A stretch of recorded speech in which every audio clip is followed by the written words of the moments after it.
أعوذ بالله من الشيطان الرجيم بسم الله الرحمن الرحيم سورة الأعراف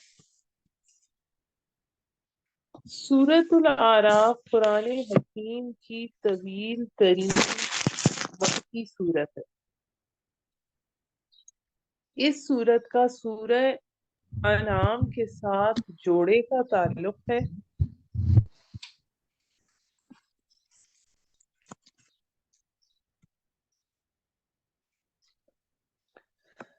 جوڑے کا تعلق ہے اور اس میں ہم نے جیسا کہ پہلے پڑھا کہ التذکیر بآلاء اللہ یعنی نصیحتیں اللہ کی نعمتوں کے ذریعے، التذکیر بایام اللہ نصیحت اللہ کے بڑے دنوں کے ذریعے۔ تو سورہ انعام میں تذکیر بآلاء اللہ کا انداز ملتا ہے، جبکہ سورہ اعراف میں تذکیر بایام اللہ کا رنگ غالب ہے۔ پھر سورہ اعراف کے موضوع کی ترتیب موضوعات کی دیکھیں تو اس طرح سے ہے کہ سب سے پہلے حضرت آدم علیہ السلام اور ابلیس کے قصے کا بیان آیا ہے، جس میں انسانی تخلیق کا ذکر کیا گیا ہے۔ پھر ہمارے پاس آگے 3 لوگوں کی تفصیل آتی ہے، جس میں 3 طرح کے لوگوں کی، اقسام کے لوگوں کی، جس میں ایک اہل جہنم، اہل جنت اور اصحاب اعراف۔ اصحاب اعراف یعنی وہ لوگ جن کے جنت یا دوزخ میں داخل ہونے کے بارے میں فیصلہ مؤخر کر دیا جائے گا۔ اور اس میں پھر آگے جا کر پھر تذکیر بایام اللہ میں انبیاء رسول اور ان کے قوموں کے حالات آتے ہیں، جو کہ سورت کا مین تھیم ہے۔ اب اس کے ساتھ ہم پھر سورہ اعراف کا آغاز کرتے ہیں۔ الف لام میم صاد۔ آغاز اس کا حروف مقطعات سے ہوتا ہے، جیسا کہ ہم پڑھ چکے ہیں کہ حروف مقطعات کا اصل معنی صرف اور صرف اللہ تعالیٰ یا اس کے رسول صلی اللہ علیہ وآلہ وسلم کو معلوم ہے، ہم اس کے بارے میں علم نہیں رکھتے۔ پھر اس کے بعد آتا ہے اے پیغمبر۔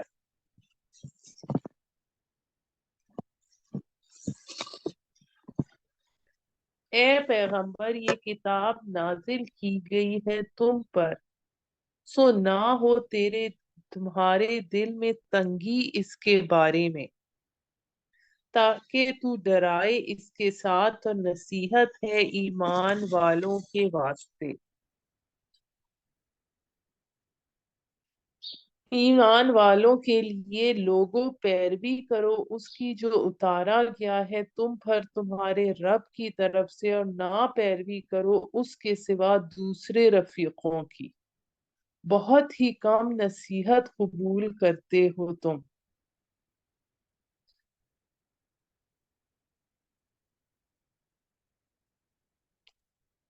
کتنی بستیاں اور کتنی بستیاں کے تباہ کر دیا ہم نے ان کو، پس آیا ان پر ہمارا عذاب رات کو سوتے میں یا ان کے قیلولہ کے وقت۔ اب یہ ایام اللہ، تذکیر بے ایام اللہ آ رہا ہے کہ جن کو وہ بڑے دن میں جس میں اللہ تعالیٰ نے ان بستیوں کو تباہ و برباد کر دیا، پس نہیں تھی پکار ان کی جب آیا ان پر ہمارا عذاب، مگر یہ کہنے لگے بے شک ہم تھے گناہ گار، سو ہم ضرور سوال کریں گے ان سے کہ بھیجے گئے رسول جن کے پاس، اور ضرور ہم پوچھیں گے رسولوں سے بھی، پھر ہم ضرور سنائیں گے انہیں احوال اپنے علم سے، اور نہ تھے ہم کہیں غائب۔ یعنی اللہ تعالیٰ یہ فرما رہے ہیں کہ اللہ تعالیٰ سب کچھ دیکھ رہے تھے، ابو جہل کیا کر رہا تھا، ابو لہب کیا کر رہا تھا، اللہ تعالیٰ کو سب چیزوں کا سے اللہ تعالیٰ واقف تھا۔ اور پھر اللہ تعالیٰ اس میں جو اور یہاں پر یہ بتا رہے ہیں کہ اللہ تعالیٰ نے مختلف قوموں کی طرف رسولوں کو اس لیے بھیجتے تاکہ انہیں خبردار کریں۔ یہ ایک بہت بھاری اور حساس ذمہ داری تھی جو پیغمبروں پر ڈالی جاتی تھی۔ اگر بالفرض کسی رسول کی طرف سے ذمہ داری میں ذرا سی بھی کوتاہی ہوئی ہوگی تو متعلقہ قوم سے پہلے اس سے پوچھا جائے گا۔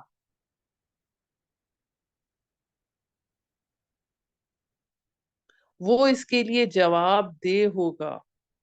اگر اس نے اپنا ذمہ داری کما حقہ پیغام پہنچا دیا تو اپنی ذمہ داری سے بری ہو جائے گا۔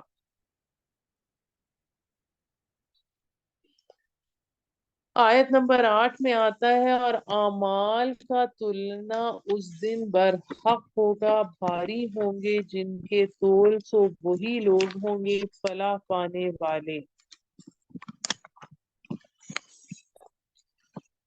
اور جن کے ہلکے ہوں گے تو وہی لوگ ہوں گے جنہوں نے نقصان کیا اپنا اس وجہ سے کہ وہ ہماری آیات کا انکار کرتے تھے۔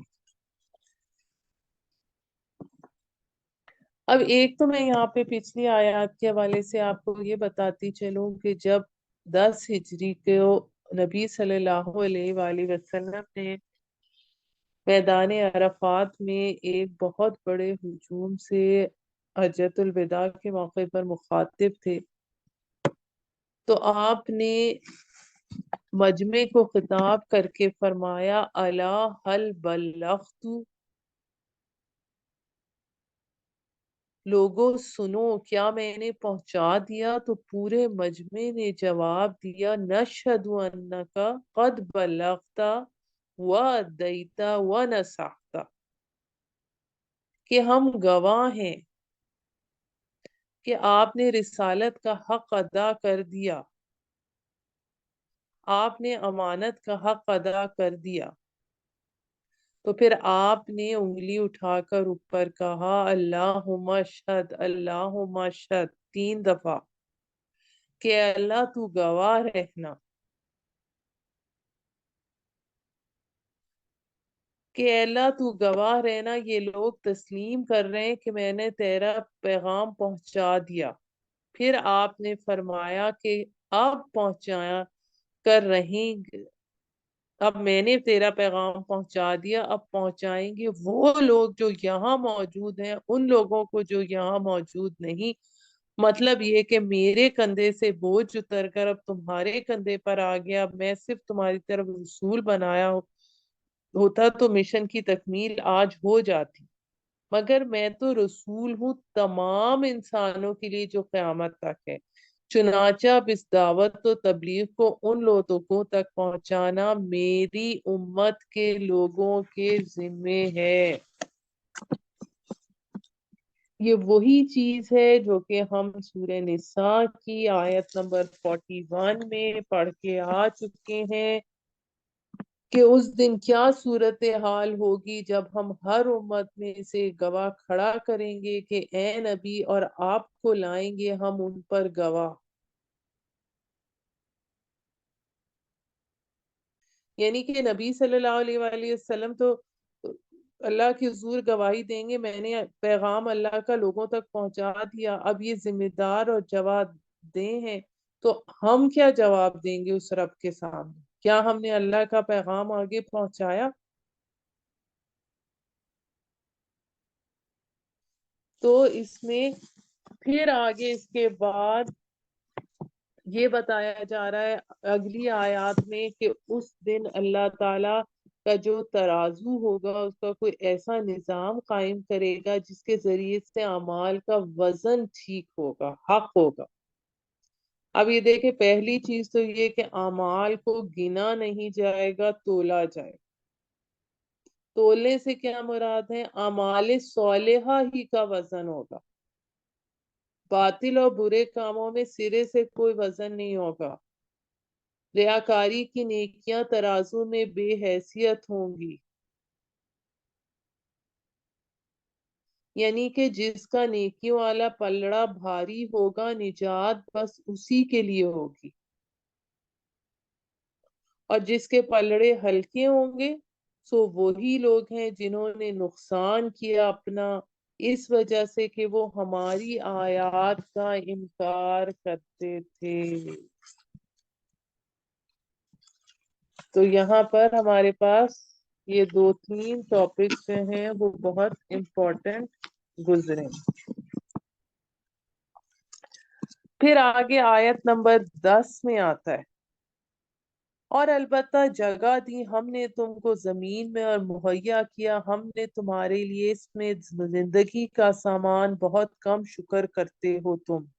اور پیدا کیا ہم نے تم کو، پھر صورتیں بنائی ہم نے تمہاری، پھر ہم نے کہا فرشتوں کو کہ سجدہ کرو آدم کو، پس سجدہ کیا انہوں نے سوائے ابلیس کے، اور نہ ہوا وہ سجدہ کرنے والوں میں سے. کہا کیا مانے تھا تجھ کو کہ نہ سجدہ کیا تو نے جب حکم دیا میں نے تجھے. کہا میں بہتر ہوں اس سے، پیدا کیا تو نے مجھے آگ سے اور پیدا کیا اسے مٹی سے. اللہ نے کہا پس تو اتر جا یہاں سے، کہ نہ زیبا تھا تجھے کہ تو تکبر کر یہاں، پس تو نکل جا بے شک تو ہے ذلیلوں میں سے. کہا ڈھیل دے مجھ کو اس دن تک کہ اٹھائے جائیں گے. فرمایا اچھا تو مہلت دیے جانے والوں میں سے ہے. بولا، یہ پوائنٹ غور سے سنیے، بولا پس جیسا گمراہ کیا تو نے مجھے، بیٹھوں گا میں ان کے لیے گھات میں تیری سیدھی راہ پر. یعنی اللہ تعالیٰ پر ہی الٹا بہتان ڈال دیا. تو یہ بھی شیطانی صفت ہوتی ہے کہ خود غلطی کر کے دوسرے پر الزام ڈال. پھر البتہ میں آؤں گا ان کے آگے سے، ان کے پیچھے سے، ان کے دائیں سے اور ان کے بائیں سے، اور نہ پائے گا تو ان میں سے اکثر لوگوں کو اپنا شکر گزار. فرمایا نکل جا تو یہاں سے ذلیل و خوار ہو کر، البتہ جو پیروی کرے گا تیری ان میں سے تو میں بھر دوں گا دوزخ کو تم سب سے. تو اس میں ہمارے پاس، ہم اس کو تھوڑا سا ڈسکس کر لیتے ہیں کہ اللہ تعالیٰ نے یہ جو آدم اور ابلیس کا قصہ ہے یہ قرآن مجید میں 7 مرتبہ بیان ہے. پہلی مرتبہ ہم سورہ بقرہ میں پڑھ چکے، اور یہ دوسری مرتبہ اب یہاں پر آ رہا ہے.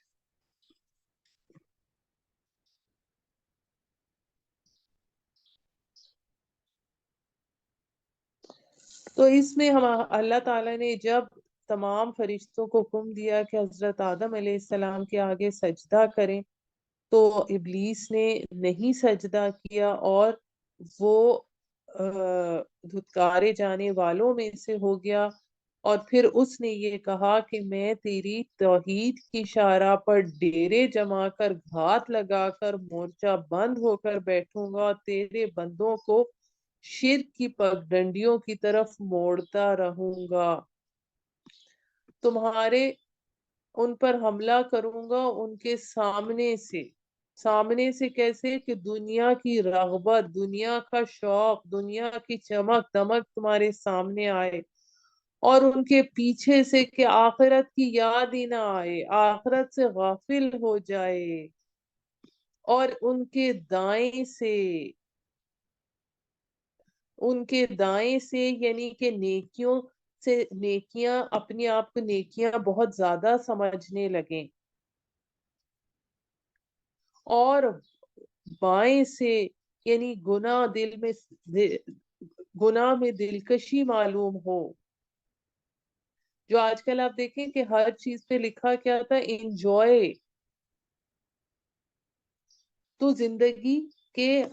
دنیا کی چمک دمک، دنیا کی رنگینیاں، دنیا کی رونق اتنی اچھی لگنے لگے کہ نیکیوں سے نفرت ہو جائے، برائیوں سے محبت ہو جائے، گناہ میں دلکشی ہو جائے، اور دین مشکوک ہو جائے.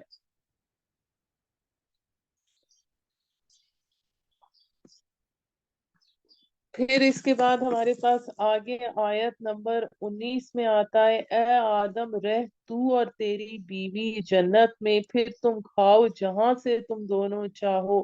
نہ قریب جاؤ اس درخت کے ورنہ ہو جاؤ گے تم ظالموں میں سے. پھر خیال ڈالا ان کے دلوں میں شیطان نے کہ ظاہر کر دے ان پر وہ چیز جو پوشیدہ تھی ان دونوں سے، ان کے ستر، اور کہا نہیں منع کیا تم کو تمہارے رب نے اس درخت سے مگر اس لیے کہ ہو جاؤ تم دونوں فرشتے یا ہو جاؤ تم ہمیشہ زندہ رہنے والے۔ یعنی بعض اوقات اپنی حیثیت بھول جاتی ہے، یعنی فرشتوں نے تو حضرت آدم کو سجدہ کیا تھا،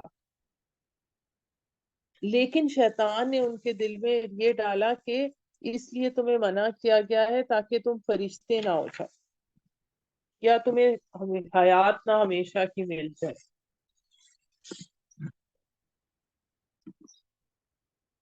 اور اس نے قسم کھائی ان دونوں کے آگے کہ میں ہوں تم دونوں کا خیر خواہ، غرض مائل کر لیا ان کو فریب سے۔ پھر جب دونوں نے چکھا درخت کا پھل تو کھل گئے ان پر ان کے ستر اور لگے چپکانے اپنے اوپر پتے جنت کے، اور پکارا ان کو ان کے رب نے کہ کیا نہ منع کیا تھا تم کو اس درخت سے اور کہا تھا تم سے کہ بے شک شیطان تم دونوں کا کھلا دشمن ہے۔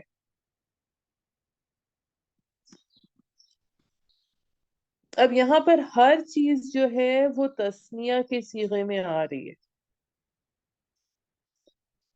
وہ دونوں بولے ہمارے رب، ربنا ظلمنا انفسنا وَإِن لَّمْ تَغْفِرْ لَنَا وَتَرْحَمْنَا لَنَكُونَنَّ مِنَ الْخَاسِرِينَ، ہم نے ظلم کیا اپنے اوپر، اور اگر نہ بخشا تو نے ہمیں اور نہ رحم کیا ہم پر تو ہو جائیں گے ہم خسارہ پانے والوں میں سے۔ اب یہ الفاظ اللہ تعالیٰ نے پھر ان کو سکھائے، فرمایا اترو تم جنت سے، تم ایک دوسرے کے دشمن ہوگے اور تمہارے لیے زمین میں ٹھکانا ہے اور نفع اٹھانا ہے ایک مدت تک۔ فرمایا اسی میں تم زندہ رہو گے اور اسی میں مرو گے اور اسی سے تم نکالے جاؤ گے۔ آیت نمبر 26۔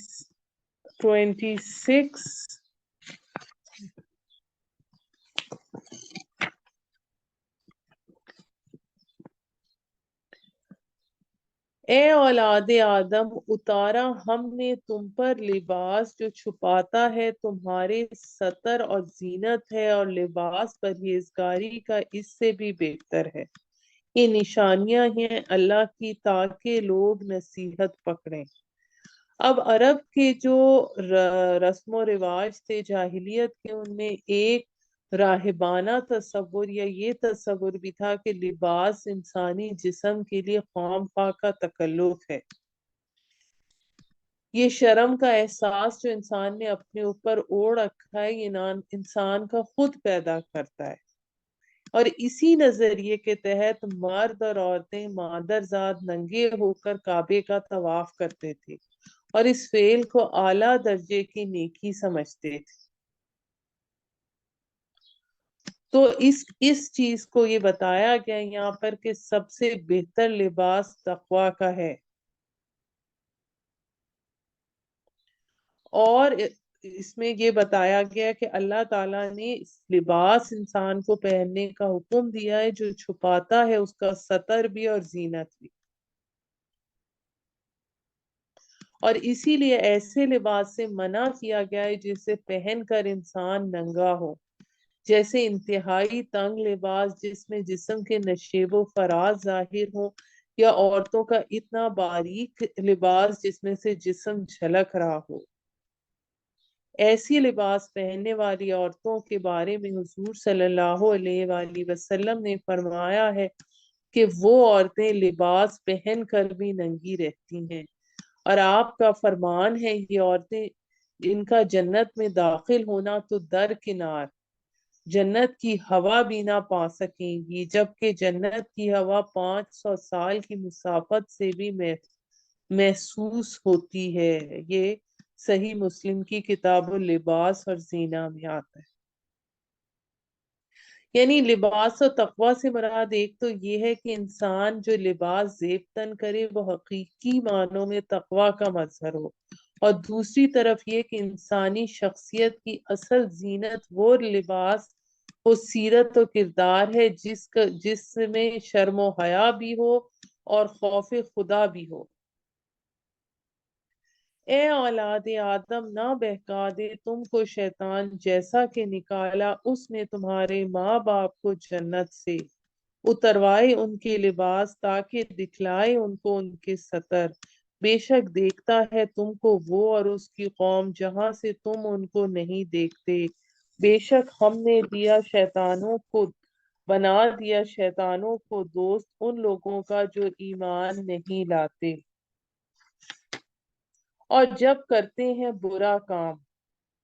یعنی جیسے اوریاں طواف ہی کرتے تھے تو کہتے ہیں کہ پایا اس پر ہم نے اپنے باپ دادا کو، اور اللہ نے حکم دیا ہے ہمیں یہی کہہ دیجئے، بے شک اللہ نہیں حکم دیتا ہے بے حیائی کے کام کا۔ کیا کہتے ہو اللہ کے بارے میں وہ باتیں جو تم نہیں جانتے؟ کہہ دیجئے حکم دیا میرے رب نے انصاف کا، اور سیدھے کرو تم اپنے منہ ہر نماز کے وقت، اور پکارو اسے خالص کرتے ہوئے اس کے لیے دین کو،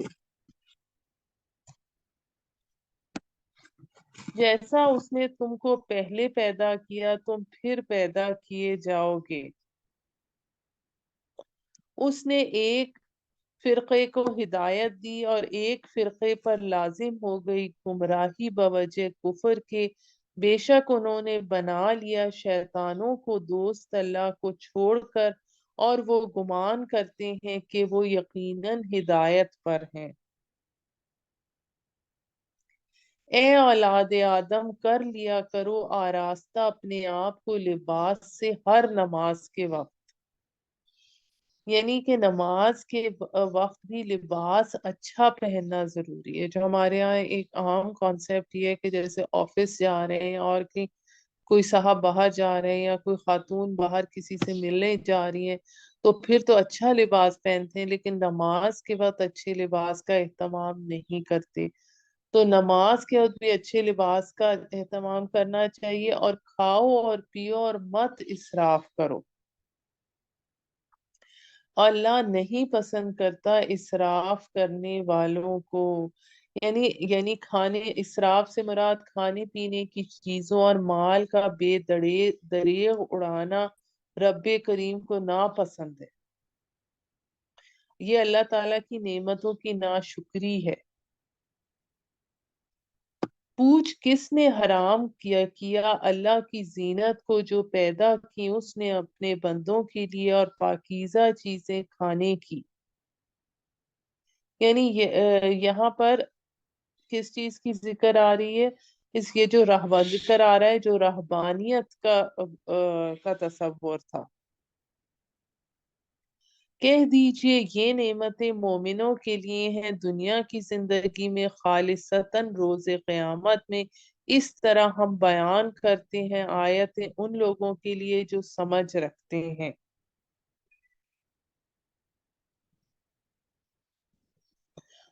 تو اچھا لباس پہننا، اور پھر اس میں یہ جیسا آپ کو نماز کا ذکر کیا گیا، اور اس کے علاوہ اہل علم کے نزدیک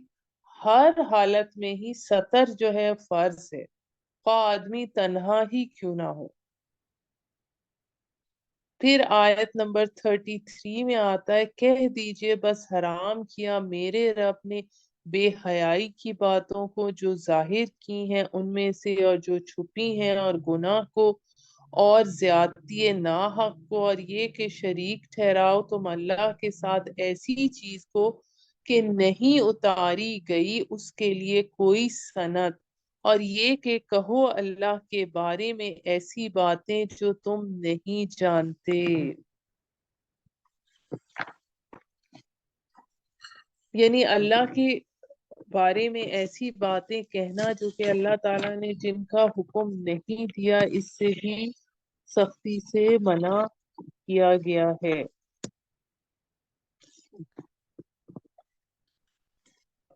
پھر آیت نمبر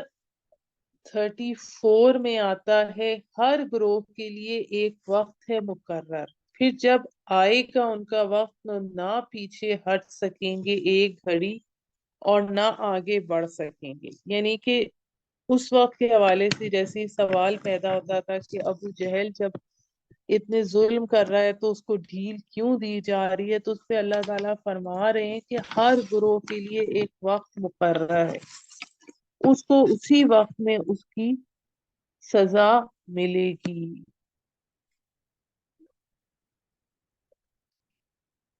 آیت نمبر 35. اے اولاد آدم، اگر آئیں تمہارے پاس رسول تم میں سے سنائیں تم کو میری نشانیاں، پس جو تقوی اختیار کرے اور اصلاح کرے تو نہیں خوف ہوگا ان کو اور نہ ہی وہ غمگین ہوں گے. اور جنہوں نے جھٹلایا ہماری نشانیوں کو اور سرتابی کی، ان سے وہی ہے اہل دوزخ اور وہ اس میں ہمیشہ رہیں گے. پھر کون زیادہ ظالم ہے اس سے جو بہتان باندھے اللہ پر جھوٹا یا جھٹلائے اس کی نشانیوں کو. وہی ہے کہ ملے گا ان کو ان کا حصہ کتاب میں سے، یہاں تک کہ جب آئیں گے ان کے پاس ہمارے بھیجے ہوئے ان کی جان لینے کے لیے تو کہیں گے کہاں تھے، کہیں گے کہاں ہیں جنہیں تم پکارتے تھے. اللہ کے سوا کہیں گے گم ہو گئے وہ ہم سے، اور گواہی دیں گے اپنی ذات کے خلاف، بے شک وہ تھے کافر. یعنی کہا جائے گا اب کہاں ہیں تمہارے وہ خود ساختہ معبود جن کے سامنے تم ماتھے رگڑتے تھے، جن کے آگے گڑ گڑاتے ہوئے دعائیں کہا کرتے تھے. تو وہ کہیں گے وہ تو اب ہم سے گم ہو گئے. فرمائے گا داخل ہو جاؤ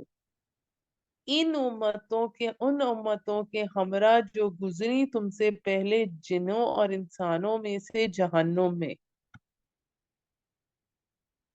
جب داخل ہوگی ایک امت لعنت کرے گی دوسرے کو، یہاں تک کہ جب گر جائیں گے اس میں سب تو کہیں گے پہلے پچھلے پہلوں کو، اے ہمارے رب انہی نے گمراہ کیا تھا ہم کو، سو دے ان کو عذاب دگنا آگ کا. فرمائے گا اللہ ہر ایک کے لیے دگنا عذاب ہے لیکن تم نہیں جانتے. یعنی ایک ایک قوم کا حساب ہوتا چلا جائے گا. مجرمین جہنم کے اندر جھونکے جائیں گے، پہلی نسل کے بعد دوسری نسل پھر تیسری نسل، اس کے بعد وہ وہاں آپس میں جھگڑیں گے. بعد میں آنے والی ہر نسل کے مقابلے میں پہلی نسل کے لوگ بڑے مجرم ہوں گے، کیونکہ وہ لوگ ہوں گے جو بدعات اور غلط عقائد کے موجد ہوتے ہیں، اور اصل میں بڑے مجرم وہی ہوتے ہیں. ان کی وجہ سے بعد میں آنے والی نسلیں بھی گمراہ ہوتی ہیں. تو پھر کیا ہوگا کہ بعد میں آنے والے لوگ اپنے پہلے آنے والوں پر لعنت کریں گے اور کہیں گے ہم تمہاری وجہ سے گمراہ ہوئے. آج تو یہ کہتے ہیں نا کہ ہم بدعات اس لیے کرنا چاہتے ہیں کہ ہم اپنے آباء و اجداد کے کیا کرتے تھے، تو اس وقت ایک دوسرے پہ الزام دھریں گے. لہٰذا کہیں گے تمہاری وجہ سے گمراہ ہوئے، لہٰذا تم لوگوں کو تو دگنا عذاب ہونا چاہیے. اس طریقے سے وہ ایک دوسرے پہ لعن طعن کریں گے اور جھگڑیں گے.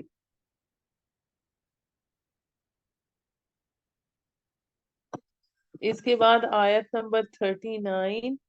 اور کہیں گے پہلے والے اپنے بعد والوں کو، پس نہ ہوئی تم کو ہم پر کچھ فضیلت، سو چکھو عذاب بسبب اس کے جو تم نے کمایا. بے شک جنہوں نے جھٹلایا ہماری نشانیوں کو اور سرتابی کی یعنی تکبر کیا، ان سے نہ کھولے جائیں گے ان کے لیے دروازے آسمان کے، اور نہ داخل ہوں گے جنت میں یہاں تک کہ گزر جائے اونٹ سوئی کے ناکے سے. یعنی یہ محال ہے، یوں ہی سزا دیتے ہیں ہم گناہ گاروں کو.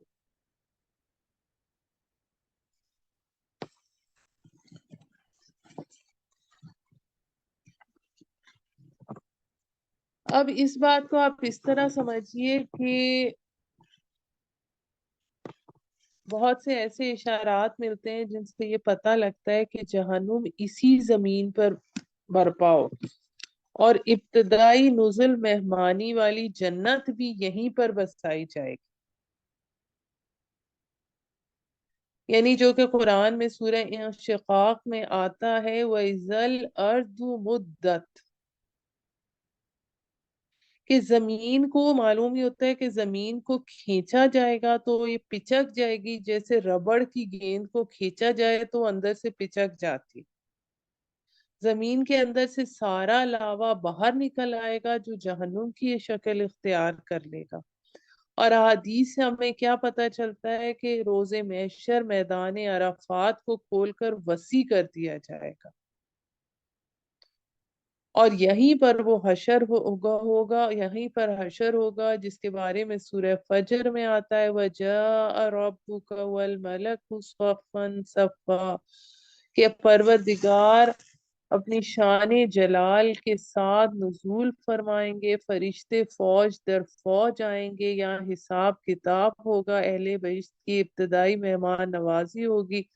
پھر اہل جنت اپنے مراتب کے اعتبار سے درجہ بدرجہ اوپر کی جنتوں میں چڑھتے چلے جائیں گے، جبکہ اہل جہنم یہیں رہ جائیں گے، ان کے لیے آسمانوں کے دروازے کھولے ہی نہیں جائیں گے۔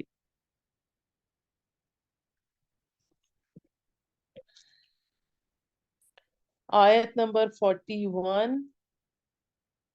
ان کے لیے ہے جہنم کی آگ کا بچھونا اور ان کے اوپر اوڑھنا بھی ہے، یوں ہی ہم بدلہ دیتے ہیں ظالموں کو، اور جو لوگ ایمان لائے اور نیک عمل کیے نہیں تکلیف دیتے ہم کسی کو مگر اس کی طاقت کے موافق،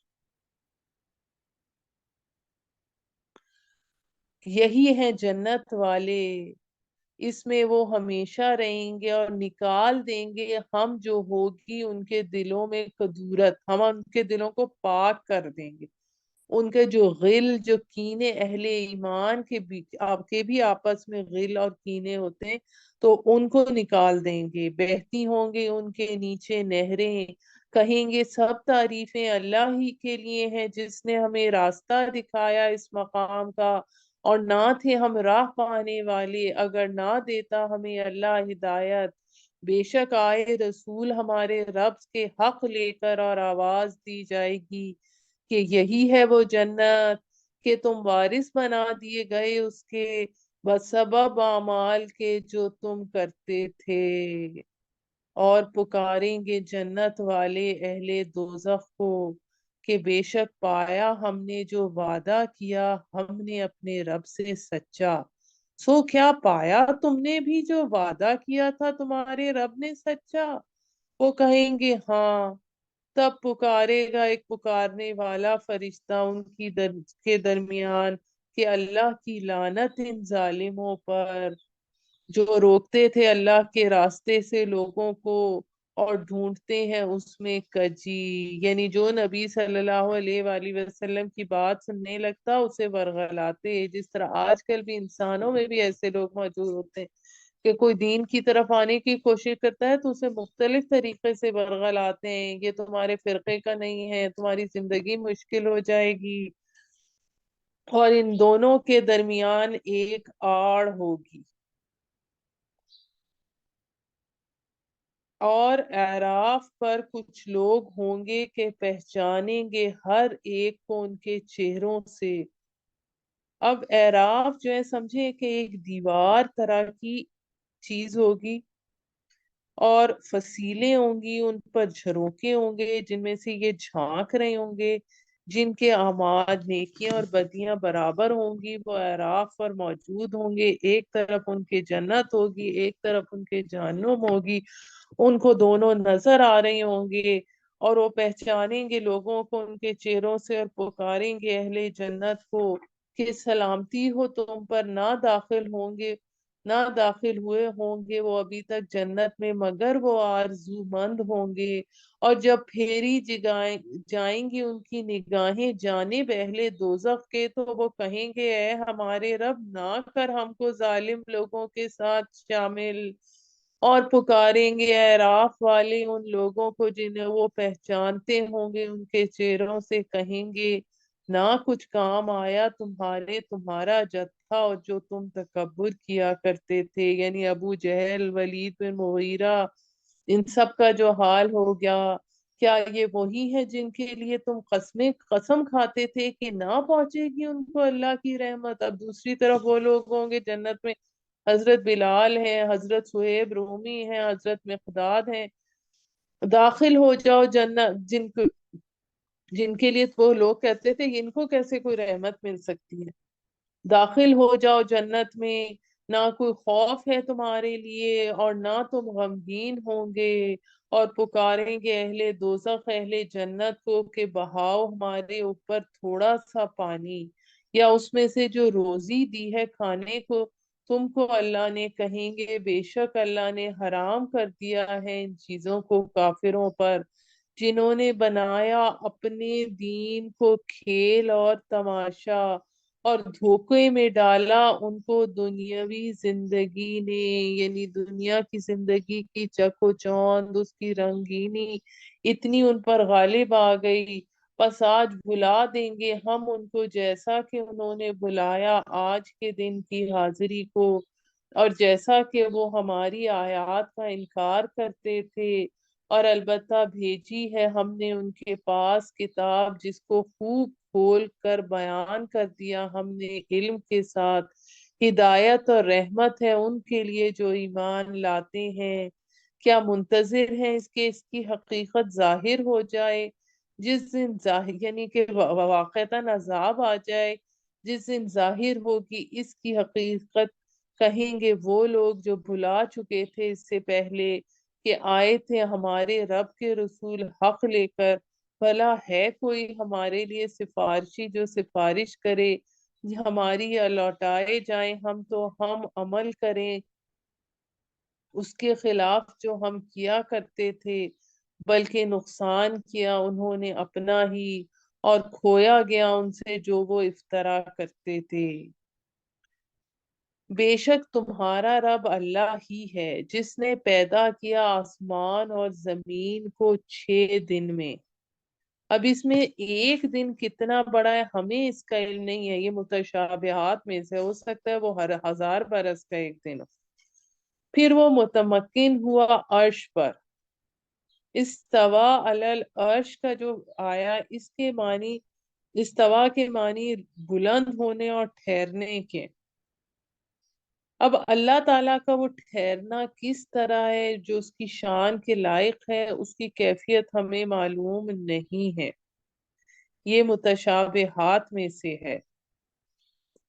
ڈھانپ دیتا ہے وہی رات سے دن کو کہ وہ اس کے پیچھے دوڑتا آتا ہے، اور سورج اور چاند اور تارے تابع ہیں اس کے حکم سو اسی کا کام ہے پیدا کرنا اور حکم فرمانا۔ اب یہ الہ الخلق والامر جو ہے اس کا بھی ایک تو اس کا سمپل مطلب ہے کہ اسی کا کام ہے تخلیق کرنا اور اسی کا کام ہے حکم دینا کہ یہ کرو اور یہ نہ کرو، اور دوسرا اس کا مطلب یہ ہے کہ ایک عالم خلق ہے اور ایک عالم امر ہے۔ جو عالم خلق ہے جیسے ایک بچہ ماں کے پیٹ میں 9 مہینے رہتا ہے، اس کے لیے ایک ٹائم چاہیے ہوتا ہے، جیسے اس کائنات کی تخلیق ہوئی 6 دن میں۔ دوسرا جو عالم امر ہے اس کے لیے کوئی ٹائم فیکٹر نہیں ہوتا، وہ بغیر مادے کے عدم محض کے تخلیق ہوتی ہے، اور عالم امر میں 3 چیزیں شامل ہوتی ہیں جس میں ایک روح ہے، ایک فرشتے ہیں اور ایک وحی ہے۔ بڑی برکت والا ہے اللہ رب سارے جہانوں کا۔ اس کے بعد ہمارے پاس آیت نمبر 55 اور 56 میں آ رہا ہے کہ اللہ تعالیٰ کو پکارتے وقت کیا کیفیت ہونی چاہیے انسان کی، تو اس حوالے سے یہاں پر بتایا جا رہا ہے، مانگا کرو اپنے رب سے پہلی چیز گڑ گڑا کر، اور چپکے دوسری چیز چپکے بے شک وہ نہیں پسند کرتا حد سے بڑھنے والوں کو، یعنی بہت اونچی کرنے والوں کو بھی نہیں پسند کرتا، اور نہ فساد کرو زمین میں بعد اس کی اصلاح کے، اور مانگو اسے تیسری چیز کیسے؟ ڈر کے ساتھ، اس سب سے رب سے ڈرتے ہوئے بھی، اور امید کے ساتھ، اور اس رب سے امید کے ساتھ بھی۔ بے شک اللہ کی رحمت قریب ہے نیک کام کرنے والوں کے لیے، وہی ہے جو چلاتا ہے ہوائیں خوشخبری بنا کر قبل اپنی رحمت کی بارش کے، یہاں تک کہ جب اٹھاتی ہیں بھاری بادل تو ہانک دیتے ہیں ہم اس کو بنجر زمین کی طرف، پھر برساتے ہیں ہم اس سے پانی، پھر نکالتے ہیں ہم اس سے سب طرح کے پھل، اسی طرح نکالیں گے ہم مردوں کو تاکہ تم نصیحت حاصل کرو۔ اب یہ تشبیہ دی جا رہی ہے یہاں پہ زمین کے اندر سے، جس طرح مردے بھی بیج کی طرح پھوٹ پڑیں گے، اور پاکیزہ زمین میں اگتا ہے اس کا سبزہ حکم سے اس کے رب کے، جو زمین خراب ہے نہیں اگتا اس میں مگر ناقص۔ اس طرح ہم پھیر پھیر کر بیان کرتے ہیں نشانیاں ان کے لیے جو شکر گزار ہیں۔ اب یہاں پر ہمارے پاس تذکیر بایام اللہ کا سلسلہ شروع ہو رہا ہے، اللہ کے بڑے دنوں کے ذریعے، انباء الرسل، جس میں اللہ تعالیٰ نے 6 رسولوں کا ذکر فرمایا ہے، اور اس کے حوالے سے ہم اس کی اب شروع کرتے ہیں آیت نمبر 59 سے۔ بے شک بھیجا ہم نے نوح کو اس کی قوم کی طرف تو کہا اس نے، اے میری قوم عبادت کرو اللہ کی، نہیں ہے تمہارا کوئی معبود اس کے سوا، بے شک میں ڈرتا ہوں تمہارے بارے میں ایک بڑے دن کے عذاب سے۔ اب جو بڑے نبی جن کا حضرت آدم علیہ السلام کے بعد سیکنڈ نمبر پہ ذکر آتا ہے قرآن میں، وہ حضرت نوح علیہ السلام کا آتا ہے کہ انہوں نے 950 سال تک اپنی قوم کو اللہ کی طرف بلایا۔ پھر اس کے بعد ہمارے پاس اس میں انہوں نے کہا، کہنے لگے سردار اس قوم کے، یقیناً ہم دیکھتے ہیں تجھے کھلی گمراہی میں۔ کہا، اے میری قوم نہیں ہوں میں گمراہ، بلکہ میں تو ہوں رسول ہوں پروردگار عالم کی طرف سے، پہنچاتا ہوں تم کو پیغام اپنے رب کے، اور نصیحت کرتا ہوں تم کو، اور جانتا ہوں اللہ کی طرف سے وہ کچھ جو تم نہیں جانتے، یعنی قیامت کا دن آنا ہے۔ کیا تمہیں تعجب ہوا ہے کہ آئی تمہارے پاس نصیحت تمہارے رب کی طرف سے ایک شخص کے ذریعے جو تمہی میں سے ہے، تاکہ وہ ڈرائے تم کو، اور تاکہ تم تقوی اختیار کرو اور تم پر رحم کیا جائے۔ پھر جھٹلایا اس کو تو بچا لیا ہم نے اس کو اور ان کو جو تھے اس کی کشتی میں، اور غرق کر دیا ہم نے ان کو جو جھٹلاتے تھے ہماری نشانیوں کو، بے شک وہ ایک قوم اندھی۔ اب اس چیز کو یہ سمجھیے کہ حضرت نوح علیہ السلام کا جو ذکر آتا ہے وہ تقریباً حضرت آدم علیہ السلام کے 2000 سال کے بعد کا آتا ہے۔ پھر حضرت نوح علیہ السلام کے جو 3 بیٹے، جو اس کی قوم پر طوفان کا، پانی کا عذاب آیا، بارش کا، اس حوالے سے اس کے بعد جو ان کا ایک بیٹا تو اس کی گناہگار تھا تو اسی میں کنعان ڈوب گیا، اور جو 3 باقی بیٹے تھے حام، سام اور یافس، ان سے آگے پھر دنیا چلی۔ سام کے بارے میں آتا ہے کہ وہ جنوب کی طرف روانہ ہو گیا، جس میں سے اس کی جو سامی قومیں تھی ان میں سے ایک بڑی شخصیت جس کا نام ذکر آتا ہے وہ قوم عاد تھی، جن پر حضرت ہود علیہ السلام آئے۔ اب ہم ان کا تھوڑا سا پڑھتے ہیں۔ اور بھیجا قوم عاد کی طرف ان کے بھائی ہود کو، کہا، اے میری قوم عبادت کرو اللہ کی، نہیں ہے تمہارا کوئی معبود سوائے اس کے، تو کیا تم ڈرتے نہیں؟ بولے سردار جو کافر تھے اس کی قوم میں سے کہ بے شک ہم دیکھتے ہیں تم کو حماقت میں، اور بے شک ہم گمان کرتے ہیں تجھے جھوٹوں میں سے۔ کہا، اے میری قوم نہیں ہے مجھ میں حماقت کی بات، بلکہ میں بھیجا ہوا ہوں پروردگار عالم کا، پہنچاتا ہوں تم کو پیغام اپنے رب کا، اور میں ہوں تمہارا خیر خواہ امانت دار۔ کیا تمہیں تعجب ہوا ہے کہ آئی ہے تمہارے پاس نصیحت تمہارے رب کی طرف سے ایک شخص کے ذریعے جو تمہیں میں سے ہے، تاکہ وہ ڈرائے تم کو؟ اور یاد کرو جب بنایا تم کو جانشین قوم نوح کے بعد، اور زیادہ کر دیا تمہارا پیدائشی طور پر ڈیل ڈول، یہ قد آور لوگ بہت تھے۔ پس یاد کرو اللہ کی نعمتوں کو تاکہ تم فلاح پاؤ۔ کہنے لگے کیا تو آیا ہے ہمارے پاس کہ ہم عبادت کریں اللہ کے اکیلے کی، اور چھوڑ دیں عبادت جن کی کرتے تھے ہمارے باپ دادا؟ سو لے آ ہمارے پاس وہ عذاب جس کی تو دھمکی دیتا ہے ہمیں، اگر تو ہے سچے لوگوں میں سے۔ کہا بے شک واقع ہو چکا ہے تم پر تمہارے رب کی طرف سے عذاب اور غضب۔ کیا جھگڑتے ہو تم مجھ سے ان ناموں پر جن کو گھڑ رکھا ہے تم نے اور تمہارے آباء و اجداد نے؟ نہیں نازل کیا اللہ نے ان کے بارے میں کوئی سند؟ یعنی یہ تو جس دور کے بھی انہوں نے الہ بنا رکھے تھے، چاہے وہ لات منات اور عزا ہو یا چاہے ہبل ہو، بس انتظار کرو، میں بھی تمہارے ساتھ انتظار کرنے والوں میں سے ہوں۔ پھر نجات دی ہم نے جو اس کے ساتھ تھے ان پر ان کا بھی بیسک گناہ شرک تھا، قوم نوح کا بھی بیسک گناہ شرک تھا، تو ان پر 7 دن اور 8 راتیں تک آندھی چلتی رہی، بہت شدید آندھی تھی، جس میں پھر نجات دی ہم نے اس کو اور جو اس کے ساتھ تھے رحمت سے اپنی، اور کاٹ ڈالی جڑ ان کی جو جھٹلاتے تھے ہماری آیتوں کو، اور نہ تھے وہ ایمان لانے والے۔ اب اس کے بعد جو قوم عاد کے بچے کچھ لوگوں میں سے تھے، وہ پھر ان سے قوم سمود بنی، اور قوم سمود کا علاقہ ہجر تھا، اور یہ مدینہ کے شمال مغرب میں یہ علاقہ واقع تھا، اور تبوک کے راستے میں سے تھا۔ ان کے اوپر بھیجا حضرت صالح علیہ السلام کو، اور یوں سمجھیے کہ قوم عاد کا آج سے 7,000 برس قبل، اور قوم سمود جو تھی وہ 6,000 برس قبل کی بات ہے۔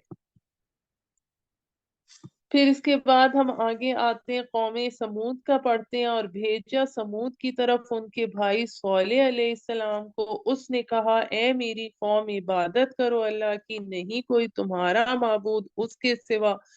بے شک پہنچ چکی ہے تمہارے پاس دلیل تمہارے رب کی۔ اب انہوں نے معجزہ بھی مانگا تھا، یہ پہلا معجزہ تھا کہ چٹان سے